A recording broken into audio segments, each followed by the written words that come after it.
શું કે આપણું યુટ્યુબ ફેમિલી આપણે સવારમાં પહોંચી ગયા કારખાને. હું ને મયુરસિંહ, દિલીપ કાકા અને મંત્રી કાકા હીટર હમું કરવા આવી ગયા હતા. આપણને આવી દીધા ગોગા મહારાજ દર્શન. આજે તો ગોગા મહારાજનો પાટ ઉત્સવ ને દાદાના થઈ ગયા દર્શન. ભાઈ ઘરે તૈયાર થઈને હું ને પૂથી નીકળી ગયા કોઠારિયા પાટ ઉત્સવ હતો દાદાનો ત્યાં. પછી આપણે કરી લીધા ગોગા મહારાજના દર્શન ને પછી આપણે બેસી ગયા પ્રસાદી લેવા માટે.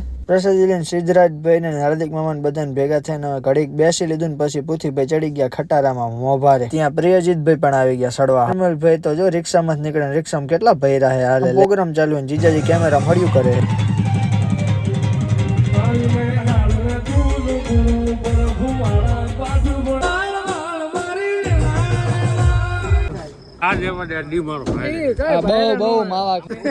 કેમ આવી રીતે ઉભા છે. પછી ઓફિસમાં આપણે જે કે ભાઈ બધા આવી ગયા ને પછી હું નિર્મલભાઈ કુલદીપભાઈ આપણે બધા કરી લીધો નાસ્તો ને પ્રિયજીતભાઈ બે ગયા. રાજાભાઈ પછી સડી ગયા સોફામાં. પછી આપણે મિત્રો નાસ્તો બાસ્તો કરીને પછી આપણે નીકળી ગયા સવારમાં 4 વાગે ઘરે જવાનું. બસ મિત્રો આજ માટે મળીએ નવ વ્લોગ.